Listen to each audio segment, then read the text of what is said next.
Hello friends, आप देख रहे हैं इंग्लिश लैंग्वेज कॉरिडोर। मैं हूं दिलशाद अहमद। फ्रेंड्स, इससे पहले मैंने आपको पार्ट्स ऑफ स्पीच और उसके काइंड्स के बारे में बताया था और फिर उसके बाद हम लोगों ने नाउन और उसके प्रकार का सिंपल इंट्रोडक्शन सीखा था। आज हम यहाँ पे प्रोनाउन और उसके प्रकार का सिंपल इंट्रोडक्शन सीखेंगे कि प्रोनाउन क्या होता है और उसके प्रकार कौन कौन से हैं। सबसे पहले देख लीजिए नाउन की डिफिनेशन, प्रोनाउन की डिफिनेशन। प्रोनाउन जो है नाउन के स्थान पर प्रयोग किए जाने वाला शब्द होता है। बहुत ही शार्ट डिफिनेशन, सारी डिफिनेशन में बहुत शार्ट दिया हूँ। इसमें सबसे पहले आता है काइंड्स ऑफ प्रोनाउन। प्रोनाउन कितने प्रकार के होते हैं, इसमें सबसे पहला है पर्सनल प्रोनाउन। पर्सनल प्रोनाउन जो है पुरुष, इसको हिंदी होती है पुरुषवाचक संख्या। इसका प्रयोग पुरुष, स्त्री या वस्तु के लिए होता है।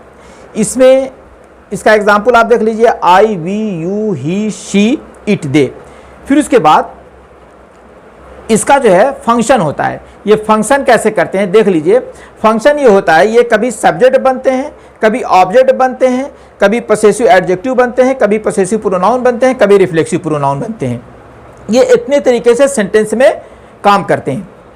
अब आप देख लीजिए कि जब ये सब्जेक्ट बनेंगे तो आई होंगे, जब ये सब्जेक्ट बनेगा तो आई होगा, ऑब्जेक्ट बनेगा तो आई मी हो जाएगा, और पसेसिव एडजेक्टिव बनेगा तो आई माई हो जाएगा, और पसेसिव प्रोनाउन बनेगा तो आई माइन हो जाएगा, और फिर उसके बाद रिफ्लेक्सिव प्रोनाउन बनेगा तो माई सेल्फ हो जाएगा। उसी तरीके से वी सब्जेक्ट की तरह प्रयोग होता है, अस ऑब्जेक्ट की तरह प्रयोग होता है, अवर पसेसिव एडजेक्टिव की तरह प्रयोग होता है, और जो है अवर जो है पसेसिव प्रोनाउन की तरह प्रयोग होता है, और अवर सेल्फ रिफ्लेक्सिव प्रोनाउन की तरह प्रयोग होता है। फ्रेंड्स, फिर उसके बाद आ जाइए, देख लीजिए यू जो है, यू सब्जेक्ट की तरह प्रयोग होता है, यू ऑब्जेक्ट की भी तरह प्रयोग होता है, और योर जो होता है पसेसिव एडजेक्टिव की तरह प्रयोग होता है, योर पसेसिव प्रोनाउन की तरह प्रयोग होता है। आपको स्क्रीन पे बड़ी साफ साफ तरीके से दिखाई दे रहा है। और योर सेल्फ जो है रिफ्लेक्सिव प्रोनाउन की तरह प्रयोग होता है। फिर आइए देख लेते हैं ही जो होता है सब्जेक्ट की तरह प्रयोग होता है, हिम ऑब्जेक्ट की तरह प्रयोग होता है, हिज जो है पसेसिव एडजेक्टिव बनता है, और हिज ही पसेसिव प्रोनाउन भी बनता है, और रिफ्लेक्सिव प्रोनाउन हिमसेल्फ बनता है। फिर उसके बाद देख लीजिए जो है ही सब्जेक्ट बनता है, और जब ये हिम हो जाएगा तो ये ऑब्जेक्ट बन जाएगा, पसेसिव एडजेक्टिव हिज हो जाएगा, पसेसिव प्रोनाउन भी हिज हो जाएगा, और जब रिफ्लेक्सिव प्रोनाउन बनेगा तो हिमसेल्फ हो जाएगा। ओके फ्रेंड्स, फिर उसके बाद आगे बढ़ते हैं शी देखिए, शी जो होता है, शी ये जो होता है, ये सब्जेक्ट बनेगा तो शी हो जाएगा, ऑब्जेक्ट बनेगा तो हर हो जाएगा, पसेसिव एडजेक्टिव बनेगा तब भी हर रहेगा, पसेसिव प्रोनाउन बनेगा तब भी हर ही रहेगा, और जब रिफ्लेक्सिव प्रोनाउन बनेगा तब हर सेल्फ बन जाएगा। फिर उसके बाद देख लीजिए इट होता है, इट जो है सब्जेक्ट बनेगा तो इट होगा, ऑब्जेक्ट बनेगा तो इट होगा, और पसेसिव एडजेक्टिव जब बनेगा तो इट्स होगा, और पसेसिव प्रोनाउन में इसका इस्तेमाल नहीं होता है, इसका यूज़ नहीं होता है। फिर उसके बाद ये रिफ्लेक्सिव प्रोनाउन की तरह प्रयोग होता है जब, तो इसे इटसेल्फ बना दिया जाता है। फिर उसके बाद आ जाइए प्लूरल में। प्लूरल देख रहे हैं, प्लूरल जो होता है वो दे होता है। दे जब सब्जेक्ट बनेगा तो दे होगा, ऑब्जेक्ट जब ये बन जाएगा तो देम हो जाएगा, पसेसिव एडजेक्टिव बनेगा तो देयर हो जाएगा, और पसेसिव प्रोनाउन बनेगा तो देयर्स हो जाएगा, और जब रिफ्लेक्सिव प्रोनाउन की तरह इसका प्रयोग करना होगा तो इसे इटसेल्फ कर दिया जाएगा। फ्रेंड्स, ये फंक्शन ऑफ पर्सनल प्रोनाउन हो गया। अब आगे और काइंड्स ऑफ प्रोनाउन जो हैं वो ज़रा देख लीजिए। फिर उसके बाद ये रिफ्लेक्सिव प्रोनाउन की डिफिनेशन देख लीजिए। रिफ्लेक्सिव प्रोनाउन कहते हैं, इसे निजवाचक सर्वनाम कहा जाता है। पर्सनल प्रोनाउन में सेल्फ या सेल उसको जोड़कर बनता है, ऑब्जेक्ट की तरह प्रयोग होकर सब्जेक्ट को व्यक्त करता है। फिर उसके बाद अगला काइंड्स ऑफ प्रोनाउन है एम्फैटिक प्रोनाउन। इसे दृढ़ता सूचक सर्वनाम कहा जाता है। इनका प्रयोग नाउन प्रोनाउन का महत्व बढ़ाने हेतु किया जाता है। ध्यान दीजिएगा, इनका प्रयोग नाउन या प्रोनाउन का महत्व बढ़ाने के लिए किया जाता है। जैसे देखिए आई माई सेल्फ, जब ये माई सेल्फ, जब ये आई का महत्व बढ़ाएगा तो ये एम्फैटिक प्रोनाउन हो जाएगा, ये एम्फैटिक प्रोनाउन हो जाएगा। तो यहाँ पे ये कह रहा आई माई सेल्फ सा है। फिर उसके बाद अगला प्रकार है रिसिप्रोकल प्रोनाउन।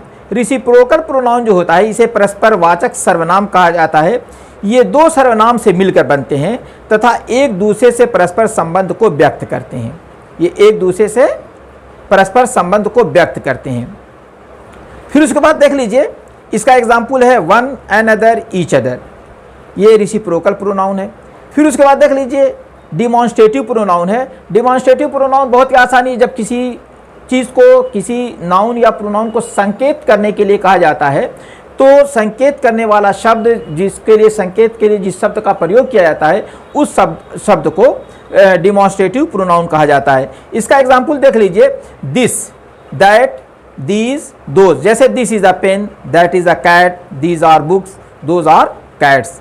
फिर उसके बाद इंट्रोगेटिव प्रोनाउन है, ये भी देख लीजिए, ऐसा हल्के में इसकी डिफिनेशन देख लीजिए, दिमाग में बैठा लीजिएगा।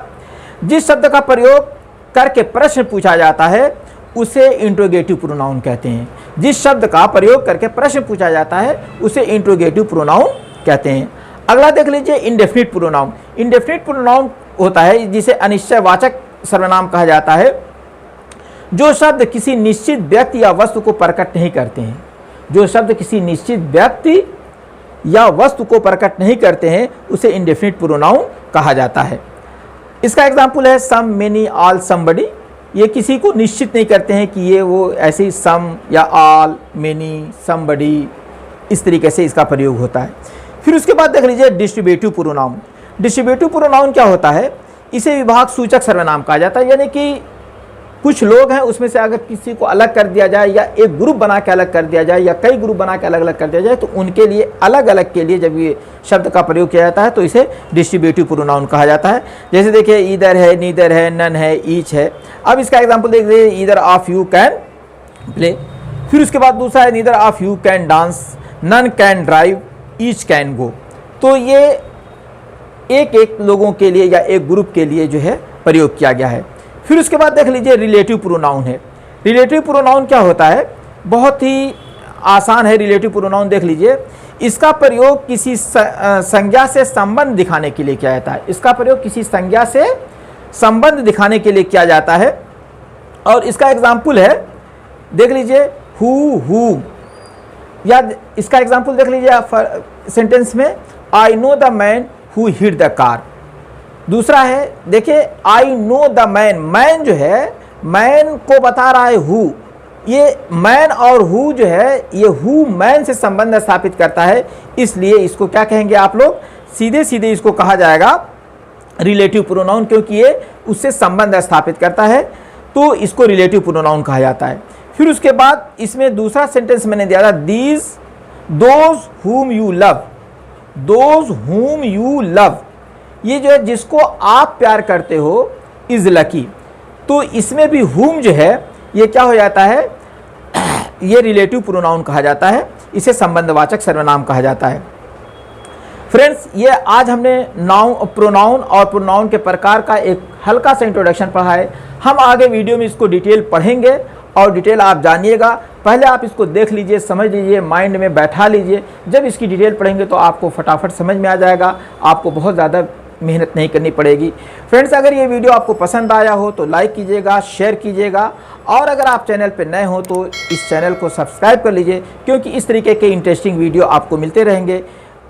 फिर मिलते हैं अगले वीडियो में। Thank you.